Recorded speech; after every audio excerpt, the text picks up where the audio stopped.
حضور نے ایک فرشتہ دیکھا چوتھے آسمان پر۔ حضور فرماتے ہیں کہ ایک بہت بڑی کرسی تھی اور اس کرسی کے 4 گوشے تھے اور ہر گوشے میں 70,000 پائے تھے۔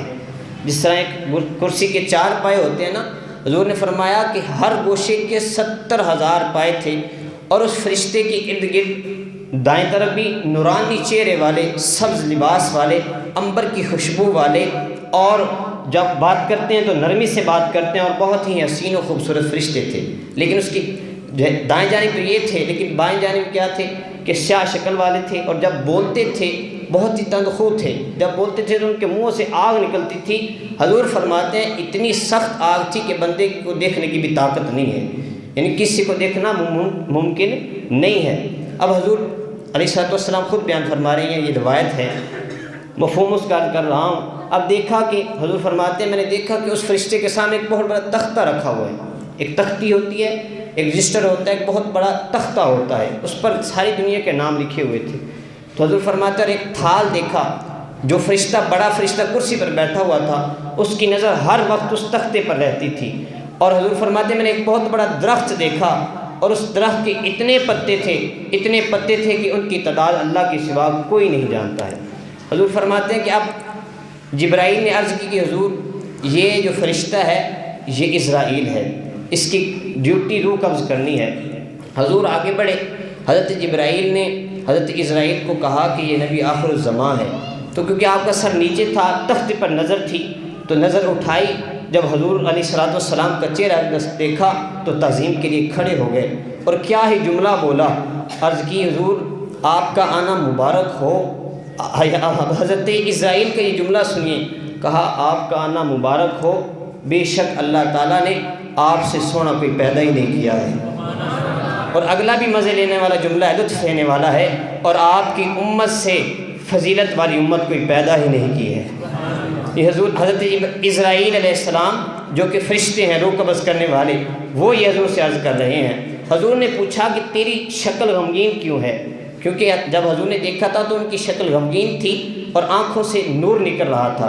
حضور نے کہا تیری شکل غمگین کیوں ہے؟ عرض کی کہ حضور اللہ نے میری ڈیوٹی لگائی ہے، میں روحوں کو قبض کرتا ہوں، اور مجھے یہ ڈر ہے کہ میری خدمت میں کوتاہی نہ ہو جائے، اس لیے میں غمگین رہتا ہوں۔ حضور نے فرمایا کہ یہ جو تختہ ہے، یہ جو تیرے سامنے تھال ہے، اتنا بڑا درخت ہے، اس کا مقصد کیا ہے؟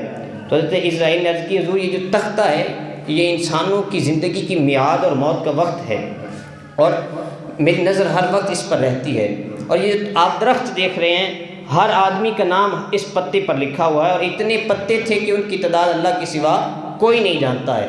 اور حضرت اسرائیل نے عرض کی کہ حضور جب بھی کوئی بندہ بیمار ہوتا ہے تو یہ پتا جو ہے زرد ہو جاتا ہے، اور جب اس کا وقت قریب آتا ہے تو یہ خشک ہو کر اس تختے پر گر جاتا ہے۔ اس میں تختے سے اس بندے کا نام کاٹ کر، کیونکہ یہ جو تھال ہے یہ میرے سامنے مثل دنیا کی ہے، یعنی یہ جو تھال ہے جو میرے سامنے پڑا ہوا ہے اسی طرح یہ ساری دنیا میرے سامنے ہے، تو میں ہاتھ بڑھا کر اس بندے کی روح کو قبض کر لیتا ہوں۔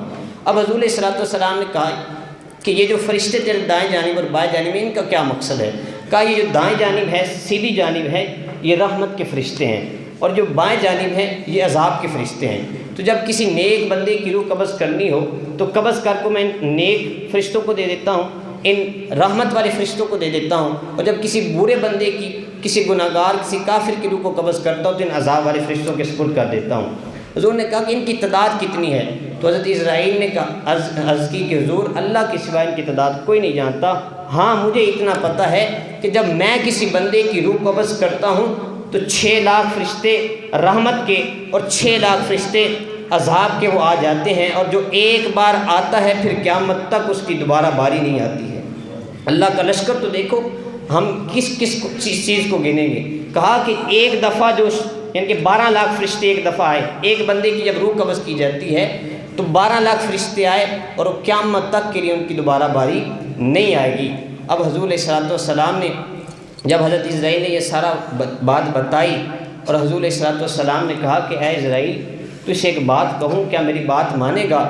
تو حضرت اسرائیل نے عرض کی حضور میری تو جان، میں تو آپ کا حکم جان و دل سے مانوں گا، آپ کا حکم سر آنکھوں پر، آپ ارشاد فرمائیے اور سنیے گا اس جملے کو۔ تو حضور علیہ الصلوۃ والسلام نے پتہ ہے حضرت اسرائیل سے کیا کہا؟ حضور نے فرمایا کہ اے اسرائیل جب تو میری امت کی روح قبض کرے نا تو ان سے نرمی کرنا۔ سبحان اللہ، الحمدللہ میں نہیں تھا تو نہ ہوتا، میں نہیں تھا تو نہ ہوتا، مگر اے جانے جہاں کاش تیری محفل میں ہوتی حکایت میری۔ ارے میں گناہ گار ہوں لیکن وہ گناہ گار ہوں میں، مسکرا دیتے ہیں وہ دیکھ کر صورت میری۔ ارے میرے گناہوں پر نہ جا، میری صورت پہ نہ جا، میں تو اچھا نہیں ہوں، اچھوں سے ہے نسبت میری۔ اور اب حضرت اسرائیل کا بھی جواب سنیے، انہوں نے عرض کی کہ حضور اللہ کی عزت و جلال کی قسم ہے، ہر دن اور ہر رات میں اللہ تعالیٰ مجھے 70,000 مرتبہ حکم دیتا ہے کہ میرے محبوب کی امت کے ساتھ بھلائی کرنا۔ یہ حضور علیہ الصلوۃ والسلام کی ہمارے لیے دیکھیں نا دعائیں، کہاں جا کر ہمارے لیے دعائیں کر رہے ہیں، ہمیں یاد کر رہے ہیں۔ اور یہ دیکھیے حضور علیہ الصلوۃ والسلام نے کہا کہ کیا تو روح خود قبض کرنے جاتا ہے یا کسی کو بھیجتا ہے؟ تو آپ نے اسرائیل علیہ السلام نے عرض کی کہ حضور جب سے میں یہاں پر آیا ہوں تو میں اس وقت سے یہاں سے ہلا نہیں ہوں، ہاں میرے ماتحت 70,000 فرشتے ہیں اور ان میں سے ہر ایک کے ماتحت 70,000 ہیں۔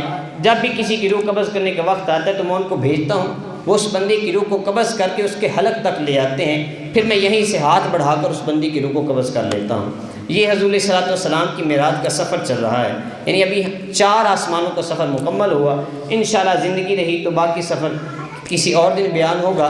لیکن دیکھیے حضور علیہ الصلوۃ والسلام کے سارے سفر اور حضور کی شان معراج کی، جو کہ پیر نصیر الدین نے لکھی کہ وہ امامت کی شب، وہ صف انبیاء، مقتدی مقتدا دیکھتے رہ گئے، سواری چلی اور جبریل امی صورت نقش پا دیکھتے رہ گئے، اور وہ عرش تک گئے اور جبریل امی سدرۃ المنتہا دیکھتے رہ گئے۔ اور کیا خوب کہا پیر نصیر الدین گولڑی نے، آپ کیا کہتے ہیں کہ مرحبا شان معراج ختم رسول، سب کے سب انبیاء دیکھتے رہ گئے، سب کے سب انبیاء دیکھتے رہ گئے۔ سارے آسمانوں پر سیر ہونے کے بعد حضور علیہ الصلوۃ والسلام آپ پھر سدرۃ المنتہا پہنچے، جبرائیل پیچھے رہ گئے۔ جو لوگ کہتے ہیں کہ حضور کو تو جبرائیل لے کر گئے، ارے پیر نصیر الدین نے کہا کہ طلب ہوئی سرے کو حسین جب شب اسرا، حضور واقف منزل تھے مسکرا کے چلے۔ ارے اگر حضور علیہ الصلوۃ والسلام کو پتہ نہ ہوتا تو حضور علیہ الصلوۃ والسلام جبریل کو کہتے کہ مجھے لے کر جا، ارے حضور واقف منزل تھے مسکرا کے چلے۔ تم کہتے ہو کہ جبریل لے کر گئے، ارے جبریل نہیں لے کر گئے، وہ تو پیچھے رہ گئے ہیں۔ اور کیا اس میں راز تھا کہ حضور علیہ الصلوۃ والسلام کو رب تعالیٰ نے سیر کرائی؟ ارے راز یہ تھا کہ جبریل نے آن جگایا، جدو سو گیا زمانہ سارا، جبریل نے آن جگایا جدو سو گیا زمانہ سارا، بنٹھن کے محبوب خدا دا، بنٹھن کے محبوب خدا دا، ہویا عرشاں ول روانہ، جس جاتے جانا کوئی اتھے پہنچیا نبی یگانا، آزم دید دی خاطر صدیا رب وچ بن گیا سیر بہانہ، وچ بن گیا سیر بہانہ۔ یہ راز کی باتیں تھیں جو کہ معراج میں ہوئی۔ اللہ